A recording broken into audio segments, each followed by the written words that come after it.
Movie start होती है और हम एक साइंटिस्ट को देखते हैं जो कि अपने लैब में किसी तरह का केमिकल एक्सपेरिमेंट कर रहा था। यहीं पर हम एक बड़े से चूहे को देखते हैं जो कि अपने पिंजरे में बंद होता है और देखने में वो कोई नॉर्मल चूहा नहीं लग रहा था। उसे देखकर ऐसा लग रहा था कि शायद वो किसी केमिकल रिएक्शन की वजह से ऐसा हो गया है। अब सीन चेंज होता है और हम उसी साइंटिस्ट को उसकी वाइफ के साथ देखते हैं। उसकी वाइफ का नाम होता है लिंडा। यहाँ पर वो साइंटिस्ट अपनी वाइफ लिंडा से अपने काम को लेकर बात कर रहा होता है। यहाँ पर हम जान पाते हैं कि लिंडा एक डॉक्टर है और वो अपने हस्बैंड से थोड़ी नाराज थी क्योंकि वो अपने काम में इतना ज्यादा बिजी होता है कि लिंडा का ख्याल ही नहीं रखता। लेकिन तभी लिंडा के पास हॉस्पिटल से कॉल आती है, इसीलिए उसे जाना पड़ता है वहाँ से। उसके जाते ही लिंडा का हस्बैंड भी फौरन अपनी लैब में आ जाता है क्योंकि उसकी लैब घर के पास ही थी। लैब में आकर वो काफी हैरान हो जाता है क्योंकि वो चूहा अपने पिंजरे में नहीं था। तभी देखकर वो काफी घबरा जाता है और ड्रॉर से अपनी गन निकाल लेता है। लेकिन तभी अचानक से वहाँ पर वो चूहा आ जाता है जिसका साइज बिल्कुल किसी इंसान की तरह लग रहा था। तब वो साइंटिस्ट अपनी गन को पीछे करके उसे रिलैक्स करने की कोशिश करता है क्योंकि वो चूहा काफी अग्रेसिव लग रहा था। लेकिन तभी वो चूहा उस पर अटैक कर देता है और फिर देखते ही देखते बड़ी बेरहमी से उसे मार डालता है। अब सीन चेंज होता है और हम यहाँ पर एक कपल को देखते हैं जिनमें हस्बैंड का नाम एलन होता है और वो एक जियोलॉजिस्ट होता है। अब इन दोनों का रिलेशनशिप ठीक से नहीं चल रहा था जिसकी वजह से वो एलन को डिवोर्स दे देती है और अपना सारा सामान लेकर वहाँ से चली जाती है। इसके बाद एलन अपनी असिस्टेंट जूली को लेकर लिंडा के घर जाता है, यानी जहाँ पर उसके हस्बैंड उस साइंटिस्ट की मौत हुई, क्योंकि वहाँ पर उन दोनों को पुलिस ने बुलाया था ताकि ये दोनों पुलिस की हेल्प कर पाए इस केस में। तब एक फीमेल सार्जेंट कहती है कि मुझे नहीं लगता कि साइंटिस्ट को किसी इंसान ने मारा है। तब एक सीनियर ऑफिसर उन्हें बताता है कि लिंडा का कहना है कि जब मैं हॉस्पिटल से आई तब मुझे पता चला कि मेरे हस्बैंड की तो मौत हो गई है। इन बातों के बाद वो उस साइंटिस्ट की लैब में आ जाते हैं जहाँ उन्हें उसी साइंटिस्ट यानी लिंडा के हस्बैंड की डेड बॉडी मिलती है। वो डेड बॉडी चूहे ने खाकर पूरी तरह से काफी खराब कर दी थी। अब डेड बॉडी की इतनी बुरी हालत देखकर जूली काफी घबरा जाती है और वहाँ से बाहर आ जाती है। अब उस डेड बॉडी की इतनी ज्यादा खराब हालत देखकर सीनियर ऑफिसर कहता है कि मुझे लगता है कि इसे किसी भालू या फिर जंगली जानवर ने मारा है। तब ये सुनकर एलन कहता है कि नहीं, शहर में भालू नहीं आ सकता और जंगली बिल्ली को इंसानों में रहना पसंद नहीं है और मैं सैंपल लेने के बाद ही कुछ कह सकता हूँ। इसके बाद वो सब लोग मिलकर लिंडा से पूछताछ करने लगते हैं। सीनियर ऑफिसर लिंडा से उस रात के बारे में पूछने लगता है। तब लिंडा कहती है कि उस दिन पूरी रात मैं हॉस्पिटल में ही रही। लेकिन यहाँ पर हम नोटिस करते हैं कि बार बार बात करने के दौरान लिंडा को छींकें आ रही थी, जिस वजह से ऑफिसर को उस पर शक होने लगता है। उसे लगने लगता है कि कुछ न कुछ तो ऐसा है जो लिंडा उनसे छुपा रही है। यहाँ पर सीनियर ऑफिसर लिंडा से कहते हैं कि एलन तुम्हारे कपड़ों के कुछ सैंपल्स लेना चाहता है, जिस पर लिंडा सैंपल देने के लिए हाँ कर देती है। फिर सीनियर ऑफिसर लिंडा को अपना कार्ड देते हुए कहता है कि अगर तुम्हें कुछ और पता चले तो मुझे कॉल कर देना। बाहर आने के बाद एलन सीनियर ऑफिसर को कहता है कि मुझे लगता है कि लिंडा अपने हस्बैंड की डेथ को लेकर काफी शॉक्ड है और मुझे नहीं लगता कि वो हमसे कुछ छुपा रही है। तब सीनियर ऑफिसर कहते हैं कि क्राइम लोकेशन यानी उस साइंटिस्ट की डेड बॉडी के पास मुझे कुछ फाइल्स बिखरी पड़ी मिली थी, तो क्या पता लिंडा ने ही उन फाइल्स को इधर उधर बखेरा होगा कुछ ढूंढने के लिए और वो जरूर कुछ न कुछ हमसे छुपा रही हो। नेक्स्ट सीन में हमें एक लड़की दिखाई जाती है जो कि डस्टबिन में कूड़ा फेंकने आई थी, लेकिन तभी उसे अपने पीछे से अजीब तरह की आवाजें आने लगती है और जब वो पीछे मुड़कर देखती है तो उसे वहाँ पर वही जॉइंट चूहा दिखाई देता है। वो लड़की उसे बचने के लिए काफी कोशिश करती है, लेकिन भागते भागते वो नीचे गिर जाती है जहाँ वो चूहा आकर उस पर भी अटैक कर देता है और बड़े ही ब्रूटल तरीके से उसे मार डालता है। अब रात के टाइम लिंडा एलन को कॉल करती है और उससे कहती है कि मुझे केस के बारे में कुछ पता चला है जो कि मैं आपको बताना चाहती हूँ। इसीलिए वो एलन को अपने घर बुला लेती है। फिर एलन के आने के बाद लिंडा उसे लैब में ले जाती है। वो बताती है कि उस रात जब मैं यहाँ पर आई तो मुझे कुछ केमिकल्स मिले थे। वो ये भी बताती है कि मेरे हस्बैंड ने मुझे कभी भी इस लैब में नहीं आने दिया। तब एलन कहता है कि तुम्हें ये सारी बातें ऑफिसर को बतानी चाहिए थी, मुझे नहीं। तब एलन उन केमिकल्स को देखने लगता है जहाँ उसे ग्रोथ हार्मोन मिलता है जो कि रेडियो एक्टिव एलिमेंट है।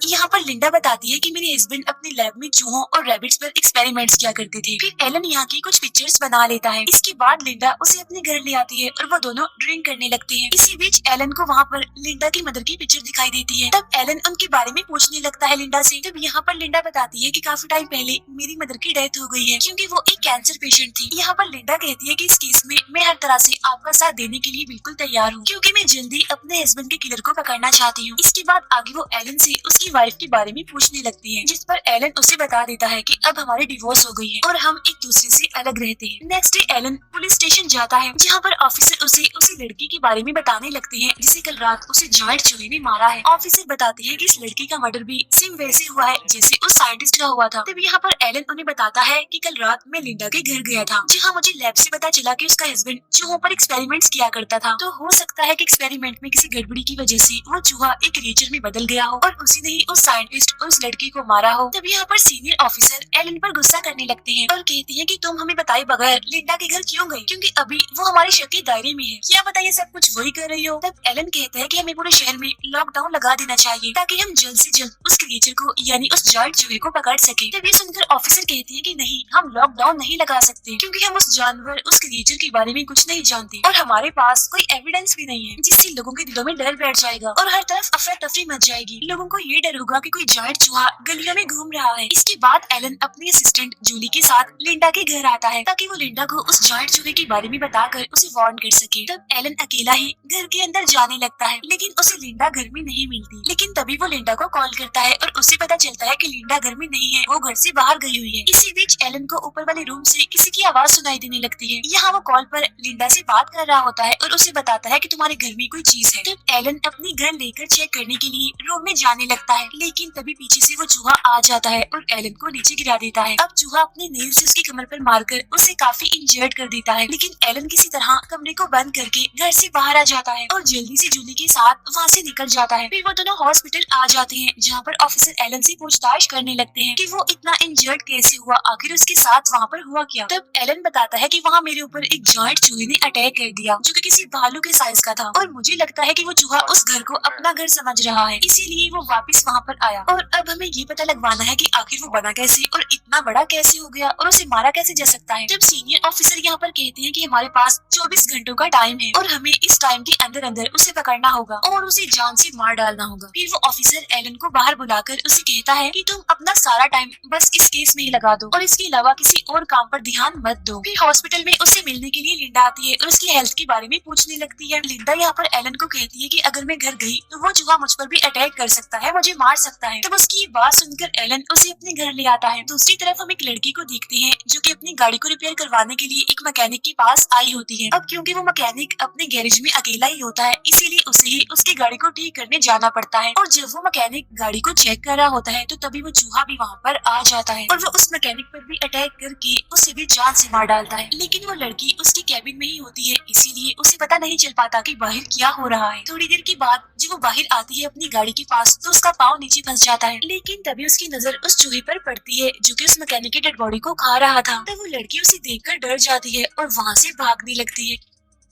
लेकिन तभी वो चूहा उसे भी पकड़ लेता है और उसकी टांग को खाने लगता है। इसी बीच लड़की अपने पास रखे हुए हैमर से उस पर अटैक करती है लेकिन वो चूहा उसके हाथ को भी खाने लगता है और फिर देखते ही देखते वो उस लड़की को भी मारकर खा लेता है। नेक्स्ट डे जब एलन अपने घर होता है तो सीनियर ऑफिसर उसे कॉल करके अपने ऑफिस में बुला लेते हैं। यहाँ पर वो एलन को बताते हैं कि उस चूहे ने रात फिर एक मैकेनिक और एक लड़की को मारकर खा लिया है। तब एलन कहता है कि मैंने तो पहले ही कहा था कि लॉकडाउन लगा दो और पब्लिक को इस चूहे के बारे में बता दो। तब ऑफिसर कहता है ये कहना आसान है लेकिन ये इतना आसान काम है नहीं और अब तो कंडीशन खराब होती जा रही है, ये केस हमारे हाथ से निकलता जा रहा है इसीलिए अब हम ये केस FBI को दे रहे हैं। तब ऑफिसर उससे कहते हैं कि तुम्हारा इस केस में हमारी हेल्प करने का शुक्रिया। तब ये सुनकर एलन काफी परेशान होता है। यहाँ से वो सीधा आता है लिंडा के पास और उसे सब कुछ बता देता है। एलन लिंडा से कहता है कि हमें ही मिलकर उस चूहे को ट्रैप में पकड़ना होगा। फिर वो दोनों लिंडा के घर जाकर ट्रैप के बारे में सोचने लगते हैं। इसी बीच वहाँ पर जूली भी आ जाती है और ट्रैप बनाने में इन दोनों की हेल्प करने लगती है। नेक्स्ट डे वो सीनियर ऑफिसर अपनी वाइफ के साथ डिनर पर होता है लेकिन तभी वहाँ की एक वेट्रेस कूड़ा फेंकने जाती है। उसे वहाँ पर चूहे की आवाज आती है लेकिन वो उस पर ज्यादा ध्यान नहीं देती। अब थोड़ा सा गार्बेज डस्टबिन से बाहर गिर जाता है और वो उसे उठाने लगती है लेकिन तभी उसके हाथ पर किसी के मुंह का लिक्विड गिरने लगता है। लेकिन जब वो ऊपर देखती है तो वहाँ पर वही जायंट चूहा बैठा होता है। वो वेट्रेस उस चूहे को देखकर काफी डर जाती है लेकिन चूहा उस पर भी अटैक कर देता है। फिर वो वेट्रेस किचन के दूसरे वेटर को आवाज लगाने लगती है लेकिन उसके कानों में ईयरफोन होते हैं और वो उसकी आवाज नहीं सुन पाता। लेकिन जब वो वेटर पलट कर देखता है तो वो उस चूहे को वहाँ पर देख लेता है लेकिन इससे पहले कि वो कुछ करता वो चूहा उस पर अटैक करके उसे भी मार डालता है। तब मौके का फायदा उठाकर वो वेट्रेस वहाँ से भागकर किचन से बाहर आ जाती है तो वो चूहा भी उसके पीछे पीछे वहाँ पर आ जाता है और सबके सामने उस वेट्रेस की गर्दन तोड़कर उसे मार डालता है। वहीं पर वो सीनियर ऑफिसर भी होता है लेकिन अब वो चूहा देखते ही देखते वहाँ पर मौजूद सब लोगों पर अटैक कर देता है। वो एक एक करके बहुत सारे लोगों को मार डालता है और अपना शिकार बना लेता है। अब वो सीनियर ऑफिसर अपनी गन लेकर उसे शूट करने लगता है, लेकिन बीच में एक बूढ़ी औरत आ जाती है। तब उस ऑफिसर की गोली बाय मिस्टेक उसे लग जाती है, जिससे वो औरत वहीं पर ही मर जाती है। फिर वो ऑफिसर उस चूहे को भी शूट करता है, लेकिन गोली का तो उस पर कोई असर ही नहीं हो रहा था। अब वो चूहा ऑफिसर पे भी अटैक कर देता है और उसका पेट काट कर खाने लगता है, और फिर कुछ देर में वो सीनियर ऑफिसर भी मारा जाता है। उधर घर में उस चूहे को मारने के लिए एलन एक केमिकल तैयार करने लगता है। फिर जूली उन दोनों को वहीं पर छोड़कर अपने घर चली जाती है, जहाँ पर एलन लिंडा को उसके बैंडेज को चेंज करने के लिए कहता है, जिस पर लिंडा उसके बैंडेज को चेंज करने लगती है, क्योंकि लिंडा एक डॉक्टर होती है इसलिए। अब रात को हम देखते हैं कि लिंडा के घर पर पुलिस आती है। वो एलन को देखकर कहते हैं कि अच्छा हुआ कि तुम यहीं पर ही मिल गए, और वो एलन को जल्दी से न्यूज देखने के लिए कहते हैं। तब एलन न्यूज देखने लगता है, जिसमें रिपोर्टर कहती है कि शहर में चूहे जैसा एक क्रिएचर घूम रहा है, जिसने कि बहुत सारे लोगों को मार दिया है, इसीलिए गवर्नमेंट ने इस पूरे शहर को बंद करने का डिसीजन लिया है। तब मेल सार्जेंट एलन से पूछता है, क्या तुम्हारे पास कोई आइडिया है उस चूहे को मारने का? यहाँ वो ऑफिसर उसे ये भी बताता है कि हमारे सीनियर ऑफिसर को भी उस चूहे ने मार दिया है, और वो सीनियर ऑफिसर मेरा फ्रेंड था। तब एलन कहता है कि हाँ, मैंने उसे मारने के लिए ट्रैप बनाया है। फिर एलन उस ऑफिसर को अपनी गाड़ी में रखा हुआ सामान दिखाता है, जहाँ पर उसकी गाड़ी में बहुत सारे लड़ने के हथियार थे, जिस पर वो ऑफिसर कहता है लेकिन हम उस चूहे को गन से ही शूट करके मारेंगे, क्योंकि मैं उसे बदला लेना चाहता हूँ अपने दोस्त की मौत का। लेकिन तभी उन्हें चूहे की आवाज आने लगती है, इसीलिए वो जल्दी से घर के अंदर आ जाते हैं। तब यहाँ पर उनकी हेल्प करने के लिए जूली भी पहुँच जाती है। तब यहाँ पर एलन जूली को एक बेसबॉल बैट देता है और उसे कहता है कि बिल्कुल तैयार हो जाओ अब तो। और अब एलन अकेला ही घर के बाहर आ जाता है, ताकि वो चूहे का ध्यान अपनी तरफ कर सके और उसे अपने ट्रैप में फंसाकर मार दे। तब लिंडा उसे अकेले ही घर से बाहर रुकने के लिए मना करती है, लेकिन वो उसकी बात नहीं मानता और उसे घर के अंदर भेज देता है, और उसे कहता है कि तुम दरवाजे को बंद कर लो। अब वो चूहा किसी तरह करके घर के अंदर घुस जाता है और एक एक करके सब पर अटैक करने लगता है। अब यहाँ पर वो अकेला चूहा उन सब पर भारी पड़ रहा था। वो चूहा उस ऑफिसर को पकड़कर उसे नीचे फेंक देता है, जिसकी वजह से वो बेहोश हो जाता है, और अब चूहा जूली के पीछे पड़ जाता है। तब जूली किसी तरह उसे बचते हुए ऊपर वाले रूम में आ जाती है और अच्छी तरह से रूम का दरवाजा बंद कर लेती है, जिसकी वजह से वो चूहा अंदर नहीं आ पाता। और तभी बाहर एलन को भी अंदर से चिल्लाने की आवाजें आने लगती है, जिसकी वजह से वो अंदर आने लगता है, लेकिन दरवाजा बंद होने की वजह से वो अंदर नहीं आ पाता। फिर वो चूहा फीमेल सार्जेंट को देख लेता है और अब वो उसके पीछे पड़ जाता है। तो वो सार्जेंट उसे बचते हुए विंडो के जरिए घर से बाहर आ जाती है, लेकिन वो चूहा उसका पीछा नहीं छोड़ता और उसके पीछे पीछे आने लगता है। फिर वो सार्जेंट भागती हुई लैब में आ जाती है और उस चूहे पर एसिड डालने लगती है, लेकिन तभी हम देखते हैं कि एसिड का भी उस पर कोई असर नहीं होता। तब सार्जेंट उसी के पिंजरे में खुद को बंद कर लेती है, लेकिन वो चूहा भी उस पिंजरे को तोड़ने लगता है। उधर जूली को घर में एक फाइल मिलती है और जब वो उसे पढ़ती है तो वो काफी हैरान हो जाती है। उधर वो सार्जेंट पिंजरे से बाहर पड़े हुए नाइफ को उठाने लगती है, लेकिन तभी वो चूहा उसके हाथ पर अटैक करके उसका हाथ ही काट कर अलग कर देता है। लेकिन तभी वहाँ पर लिंडा आकर गन से उस चूहे को शूट करने लगती है, लेकिन गोलियों का भी उस चूहे पर कोई असर नहीं होता, जिसके बाद लिंडा जल्दी से वहाँ से बचकर बाहर निकल जाती है। जूली फाइल को लेकर एलन के पास जाने लगती है, लेकिन तभी वो देखती है कि रूम में सार्जेंट की डेड बॉडी को वो चूहा खा रहा है। तब जूली किसी तरह उस रूम का दरवाजा बंद कर लेती है और जल्दी से एलन के पास आ जाती है, और वो एलन को बताती है कि इस चूहे पर एक्सपेरिमेंट लिंडा ने किया था, ना कि उसके हस्बैंड ने, क्योंकि वो इस एक्सपेरिमेंट के जरिए अपनी मदर का ट्रीटमेंट करना चाहती थी, लेकिन केमिकल का टेस्ट उसने पहले इस चूहे पर किया, जिसकी वजह से वो चूहा एक क्रिएचर में बदल गया। तब उन दोनों की बातें लिंडा भी सुन लेती है। तब एलन उससे पूछता है कि बताओ आखिर सच क्या है। तब लिंडा कहती है कि मैंने सिर्फ और सिर्फ ये अपनी मदर के ट्रीटमेंट के लिए किया था, क्योंकि मैं उन्हें हर तरह से बचाना चाहती थी, लेकिन इतनी मेहनत के बाद भी मैं उन्हें नहीं बचा पाई, इसीलिए मैंने एक एंटीडोट बनाया, ताकि जैसा मेरी मदर के साथ हुआ है वैसा किसी और के साथ ना हो। अब यहाँ पर पता चलता है कि असल में वो एंटीडोट जिसम में कैंसर के सेल्स को खत्म करता है, लेकिन उस एंटीडोट में अभी कुछ कमी थी, जिसकी वजह से उसका असर उल्टा हो गया, जिससे ये सेल्स को कम करने की बजाय उन्हें ग्रो करता गया, और यही वजह थी कि वो चूहा इतना बड़ा हो गया। इसके बाद आगे लिंडा उनसे कहती है कि अब तुम दोनों घर के अंदर चले जाओ, क्योंकि मैं अकेले ही चूहे को मारूंगी, ताकि वो किसी और को हार्म ना कर पाए। इसी बीच पीछे से वो ऑफिसर आ जाता है और लिंडा पर अटैक करके उसे बेहोश कर देता है। फिर एलन जूली और उस ऑफिसर को घर से बाहर जाने के लिए कहता है और अपने बनाए हुए केमिकल को गैस फॉर्म में करके उस कमरे में छोड़ देता है जहाँ वो चूहा था, लेकिन तभी वहाँ पर लिंडा आ जाती है। वो यहाँ पर उस चूहे को मारने आई थी, लेकिन वो चूहा उस पर अटैक करके उसे जान से मार डालता है, और अब ये तीनों उससे बचते हुए घर से बाहर आ जाते हैं। लेकिन उस केमिकल की वजह से अब वो चूहा पहले से भी काफी बड़ा और खतरनाक बन गया था, जिसे देखकर वो तीनों काफी घबरा जाते हैं और डर कर वहाँ से भागने लगते हैं, और अब वो चूहा एलन और जूली के पीछे बढ़ जाता है। तो वो ऑफिसर अपनी गन से उसे शूट करने लगता है, लेकिन वो चूहा एक ही अटैक में उस ऑफिसर को खा लेता है, और अब वो चूहा जूली के पीछे बढ़ जाता है और उसे नीचे जमीन पर गिरा देता है। लेकिन तभी अचानक से वो चूहा अपने आप ही तड़पने लगता है, लेकिन तभी जूली के पास एलन आता है और उसे बताता है कि उस केमिकल की वजह से इस चूहे के सेल्स और ज्यादा बढ़ते जा रहे हैं, इसीलिए अब ये चूहा और भी बड़ा होगा। और होता भी बिल्कुल ऐसे ही है, वो चूहा और ज्यादा बढ़ता जा रहा था। लेकिन तभी हम देखते हैं कि सेल्स के इतना ज्यादा बढ़ने की वजह से वो ब्लास्ट हो जाता है और उसकी मौत हो जाती है और उसका सारा खून उन दोनों पर गिर जाता है। और अब यहाँ पर उन्हें लगता है कि सब ठीक हो गया है, सब कुछ नॉर्मल है। लेकिन जब वो अपने घर जाने लगते हैं तो उन्हें पीछे से और भी जायंट चूहों की आवाजें सुनाई देने लगती है, यानी कि उस चूहे ने अपनी एक पूरी फैमिली बना ली थी। और अब मैं 2019 में रिलीज होने वाली मूवी सोल्जर बॉय को एक्सप्लेन करूंगी। सभी लोग ये जानते हैं कि वर्ल्ड वॉर 2 में जर्मनी ने रशिया पर अटैक कर दिया था। अब मूवी स्टार्ट होती है और हमें एक फैमिली दिखाई जाती है 3 लोगों की, जिनमें 2 बच्चे और उनकी एक मदर। अब इनमें एक छोटा बच्चा जिसका नाम है सरगई एक दरख्त के शाख पर बैठा एंजॉय कर रहा होता है। तभी ये देखते हैं कि जर्मनी के फाइटर जेट्स वहाँ पर पहुँच गए हैं।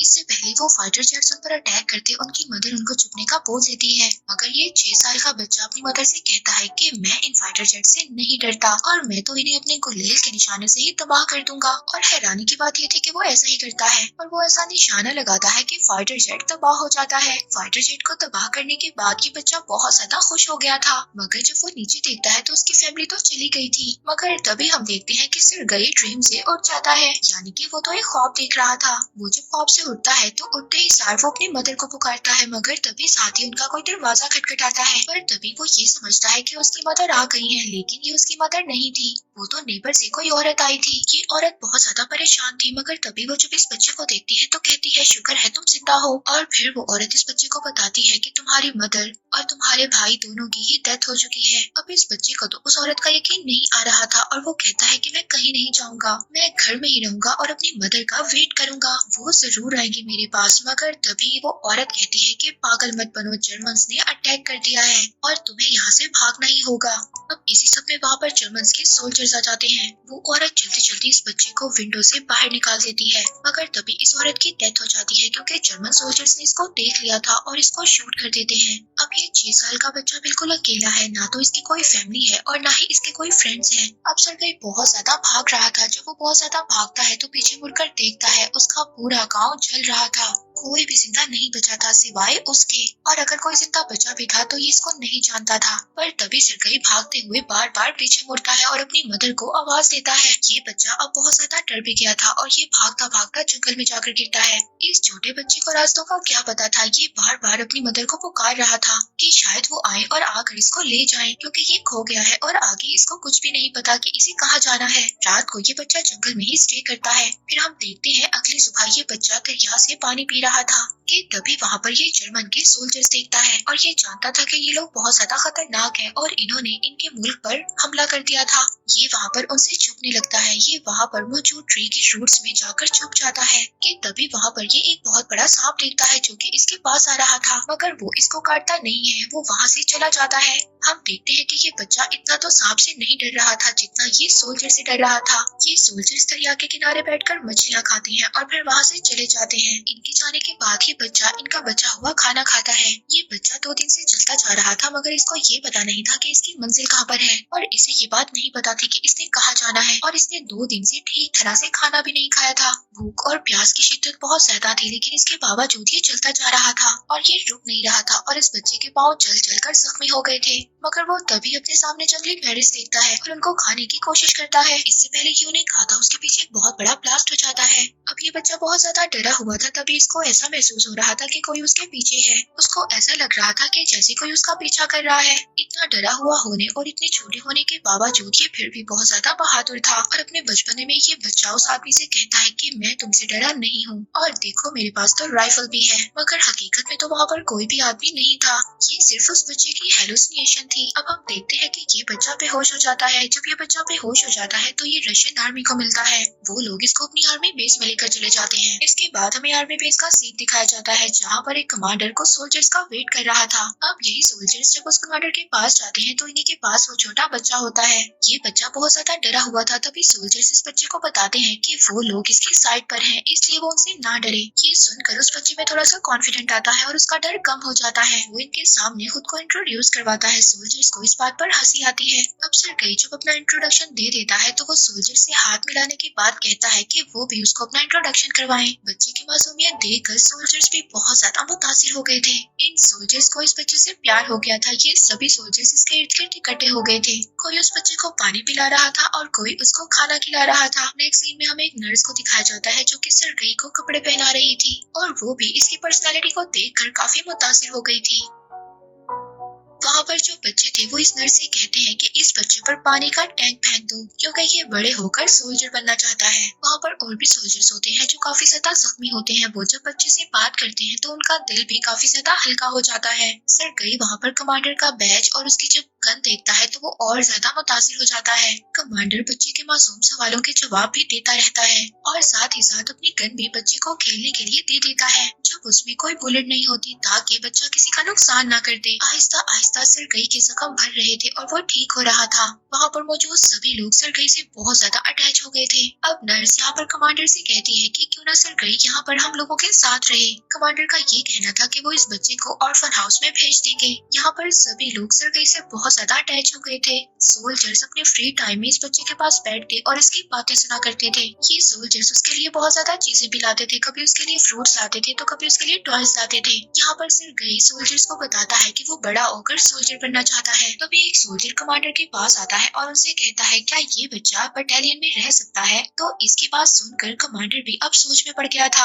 अब मैं यहाँ पर आपको बताऊं कि वो कमांडर इसलिए सोच में पड़ गया था क्योंकि सब लोगों के साथ साथ वो भी इस बच्चे से काफी ज्यादा अटैच हो गया था। अब कमांडर क्योंकि ये सब कुछ इसलिए सोच रहा था क्योंकि जब वो जंग से वापस आता था तो वो अपना काफी ज्यादा टाइम उस बच्चे के साथ स्पेंड करता था और जिससे उसका दिल बहुत ज्यादा हल्का हो जाता था और वो खुश हो जाता था। मगर इसके बावजूद कमांडर सोल्जर से यही कहता है कि मैं बच्चे को ऑर्फन हाउस भेज दूंगा और इस बच्चे के लिए यही बेहतर है। वॉर वाली जगह पर इस बच्चे का रहना सेफ नहीं है। अब नेक्स्ट डे दुश्मन इन पर अटैक कर देता है जिसमें बहुत ज्यादा सोल्जर्स मारे जाते हैं। इसके बाद कमांडर बच्चे को लेने के लिए आ जाता है। वो इसको ऑर्फन हाउस लेकर जा रहे थे। कमांडर बच्चे को बताता है कि किस तरह से दुश्मनों ने उन पर अटैक कर दिया। इसके बाद वो बच्चे को वुड की बनी हुई गन गिफ्ट के तौर पर देता है। इसके बाद बच्चा कमांडर को हक करता है और वो कहता है कि वो उसके लिए डर रहा है कि कहीं कमांडर को भी कुछ हो न जाए क्योंकि पहले उसने अपनी मदर और अपने भाई को खो दिया है और अब वो कमांडर के लिए डरा हुआ है। ये सुनकर कमांडर की आंखों में आंसू आने लगते हैं और वो सरकई से कहता है कि आज के बाद तुम सोल्जर्स के साथ रहोगे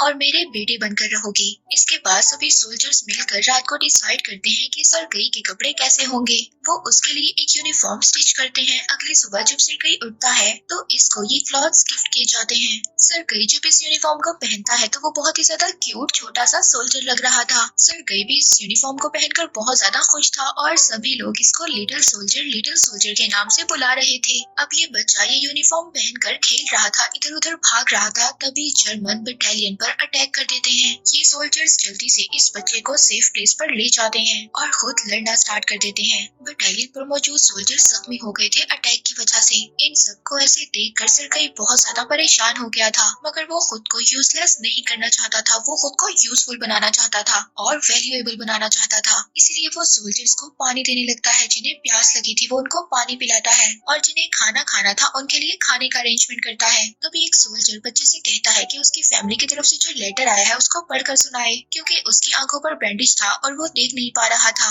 अब छोटे बच्चे को तो पढ़ना आता नहीं था तो वो कैसे उस लेटर को पढ़ता। मगर फिर भी ये बच्चा लेटर पढ़ता है और खुद ही से स्टोरियां बनाना स्टार्ट कर देता है क्योंकि इसको तो पढ़ना आता नहीं था। ये सोल्जर को बताता है। वो कहता है कि आपके घर पर जो गाय है वो बिल्कुल ठीक है। इस पर सोल्जर कहता है कि मेरे घर में तो कोई भी गाय नहीं है। तो पास लेटा सोल्जर उसको कहता है कि ये जो बच्चा तुम्हें स्टोरी सुना रहा है तुम स्टोरी के लिहाज से इसके साथ चलते रहो क्योंकि इसको पढ़ना नहीं आता। इसके बाद बाकी सब सोल्जर्स भी इसको लेटर देते हैं और ये सभी को अपनी तरफ से स्टोरियां बनाकर सुनाने लगता है जिस पर सारे सोल्जर्स हंसने लगते हैं। इसके बाद नेक्स्ट सीन में हम एक लड़की को देखते हैं जिसका नाम काटिया है। कमांडर और कैटिया एक दूसरे को लाइक करते हैं मगर अपनी इस फीलिंग के बारे में दोनों ही समझ नहीं पाए। नेक्स्ट डे सरकई कमांडर के साथ होता है। वो सोल्जर्स के एक स्टेशन को देखता है जो कि डिस्ट्रॉय हो चुका था। कमांडर वहाँ पर सर्गेई से कहता है कि जिन सोल्जर्स की डेथ हो गई है उनकी रिस्पेक्ट में अपनी हेड उतारो। अब नेक्स्ट डे सर्गेई कमांडर से कहता है कि वो उसको एक मिशन दे। उसका मिशन ये होगा कि वो सबके लेटर्स उन तक पहुँचाएगा। अब सर्गेई को टास्क दे दिया जाता है लेटर्स को सोल्जर्स में डिस्ट्रीब्यूट करने का। वो अपना काम काफी अच्छे तरीके से कर रहा था। सब लोग उसके काम से खुश हो गए थे। कुछ सोल्जर्स तो उसके लिए डांस भी करते हैं। और जब वो बेस से थोड़ा सा दूर जाता है तभी वहाँ पर उसको एक आदमी की टांगे नजर आती हैं। अब ये जाता है और सोल्जर्स को बताता है। सोल्जर्स को ये नहीं पता था कि बच्चा सच बोल रहा है या फिर उसका कोई वहम है। अब ये सोल्जर्स उस बच्चे के साथ चले जाते हैं। जब ये वहाँ पर पहुँचते हैं तो वहाँ पर इनको जर्मन्स के 2 सिपाही मिलते हैं जो इन पर अटैक कर देते हैं, मगर ये लोग उनसे फाइट करते हैं और उनको रेस्ट भी कर लेते हैं। और ये बच्चे के इंटेलिजेंसी पर काफी ज्यादा खुश थे। इसी रात कमांडर सर्गेई को लीगल पेपर्स दिखाता है जिसमें कि कमांडर ने सर्गेई को अडॉप्ट कर लिया था और आज से सर्गेई कमांडर का बेटा है। इसके बाद सर्गेई कमांडर से कहता है कि अगर आप कैटिया को लाइक करते हैं तो उसको कन्फेस क्यों नहीं करते। सर्गेई कमांडर से कहता है कि आप जाकर उससे कन्फेस करें। अब ये कमांडर के साथ जाता है तो वहाँ पर जाकर ये कैटिया को एक और आदमी के साथ देखते हैं। यहाँ पर कमांडर को ये लगता है कि शायद कैटिया किसी और को लाइक करती है। अब नेक्स्ट डे जर्मन इन पर अटैक कर देते हैं। अब सर्गेई यहाँ पर सोल्जर्स की हेल्प करता है उनको बारूद सप्लाई कर। ये सोल्जर्स उस बच्चे से कहते हैं कि तुम्हें कोई जरूरत नहीं है हमारे साथ यहाँ आकर काम करने की, ये तुम्हारे लिए बहुत ज्यादा डेंजरस है। अब बार बार इनके कहने पर बच्चा सेफ प्लेस पर वापस आ जाता है। यहाँ पर सोल्जर्स बहुत ज्यादा परेशान थे क्योंकि क्लोनल से उनका कनेक्शन खत्म हो गया था। ये एक सोल्जर को भेजते हैं ताकि वो जाकर टूटी वायर्स को ठीक कर सके जिससे कि इनका कनेक्शन बहाल हो जाएगा। अब सर्गेई भी इस सोल्जर का पीछा करता है। वो जाकर देखता है कि वही सोल्जर जो वायर्स को ठीक करने गया था वो बहुत ज्यादा जख्मी हो गया था और मर रहा था। सर्गेई वहाँ पर सोल्जर से कहता है कि वायर्स को फिक्स कैसे करना है। वो सोल्जर मरने से पहले पहले बच्चे को वायर्स ठीक करने का तरीका बताता है। बच्चा जल्दी जल्दी अब वायर्स को ठीक करता है और वहाँ पर बेस में कनेक्शन ठीक हो जाता है। अब बच्चे की हेल्प से वो सोल्जर्स वहाँ पर और भी ट्रूप्स मंगवा लेते हैं जिससे कि सभी की जान बच जाती है। नेक्स्ट सीन में हम कमांडर और कैटिया को बातें करते हुए देखते हैं। यहाँ पर कमांडर कैटिया के सामने कन्फेस करता है कि वो उसको लाइक करता है और उससे कहता है कि क्या तुम उससे शादी कर सर्गेई की मदर बनना चाहती हो। कैटिया तो यहाँ पर बहुत ज्यादा खुश हो गई थी, मगर इससे पहले ये यहाँ पर कोई और बात करते तभी वहाँ पर एक सोल्जर आता है और वो उन लोगों को बताता है कि आप लोगों को बेस से डिस्पैच कर दिया गया है, यानी कि आप लोगों को बेस से निकाल दिया गया है और आप लोगों को अगली नई बेस में जाना होगा। अगले दिन अब सभी सोल्जर्स नई बेस के लिए निकल जाते हैं सर्गेई के साथ, मगर रास्ते में ही दुश्मनों ने इन पर अटैक कर दिया और एक बहुत बड़ा धमाका हुआ जिनसे कि इनकी काफी ज्यादा गाड़ियां जल गईं। यहाँ पर कमांडर भी बहुत ज्यादा जख्मी हो जाता है। वहाँ पर 2 और सोल्जर जो सर्गेई के बहुत ज्यादा करीब थे उनकी भी डेथ हो जाती है। सर्गेई बहुत ज्यादा रो रहा था और बहुत ज्यादा परेशान था। वो वहाँ पर कमांडर को हक करता है। इसके बाद ये लोग अपना सफर जारी रखते हैं नई बेस की तरफ। नई बेस में जब ये लोग पहुँच जाते हैं तो यहाँ पर ये अपने न्यू कमांडर के लीडर को देखते हैं जो कि जनरल है। कमांडर का ये लीडर भी कमांडर से काफी ज्यादा इम्प्रेस था कि उसने इतना स्मार्ट बॉय अपने साथ रखा हुआ है। वो यहाँ पर कमांडर से कहता है कि ये बच्चा बहुत ज्यादा स्मार्ट है और इसकी सोच भी बहुत ज्यादा ऊंची है और कमांडर को कांग्रेचुलेट करता है इतना प्यारा बच्चा रखने के लिए। नेक्स्ट डे इनके डिवीजन को गार्ड बैनर से अवार्ड किया जाता है और जब जनरल इस बच्चे को बैच देता है तो ये बच्चा जनरल से प्रॉमिस करता है कि वो हमेशा अपनी कंट्री की हिफाजत करेगा। अब एक रात इनकी बेस पर आकर जर्मन अटैक कर देते हैं जिसमें कि कमांडर फंस जाता है। बच्चा रो रहा था कि उसके फादर फंस गए हैं। वो अपने फादर को बचाने की पूरी कोशिश कर रहा था। वो वहाँ पर बाकी सोल्जर्स को भी बुलाता है। बाकी सोल्जर्स भी वहाँ पर जल्दी जल्दी आकर कमांडर की मदद करते हैं और उसको वहाँ से बाहर निकाल लेते हैं। अब नेक्स्ट डे सर्गेई जाकर कमांडर से मिलता है जो कि हॉस्पिटल में एक बेड पर था, जबकि यहाँ पर सर्गेई के हाथ भी जख्मी हो गए थे क्योंकि इसने कमांडर की हेल्प की थी और उसकी जान बचाई थी। इस बच्चे की अब कोई फैमिली तो नहीं थी, मगर ये कमांडर ही अब उसकी फैमिली था। ये बच्चा कमांडर से भी यही कहता है कि मेरी तो कोई फैमिली नहीं है और अब आप ही मेरी फैमिली है और जंग में आप जहाँ पर भी जाएंगे मैं आपके साथ जाऊंगा। लास्ट सीन में हम देखते हैं कि ये लोग नेक्स्ट बेस पर जा रहे थे जिनमें बच्चा भी इनके साथ था और साथ ही में हम पीछे एक आवाज भी सुनते हैं जिसमें बताया जा रहा था कि बाद में इस बच्चे ने टैलेंट ग्रांड बैटल में भी हिस्सा लिया और सोल्जर्स के साथ ये बच्चा पोलैंड भी पहुंच गया और इस बच्चे को आज दुनिया वर्ल्ड यंगेस्ट सोल्जर्स के नाम से जानती है। और आज इस मूवी के जरिए पूरी दुनिया को इस बच्चे की स्टोरी बताई गई है और इसी के साथ ये मूवी यहीं पर एंड हो जाती है।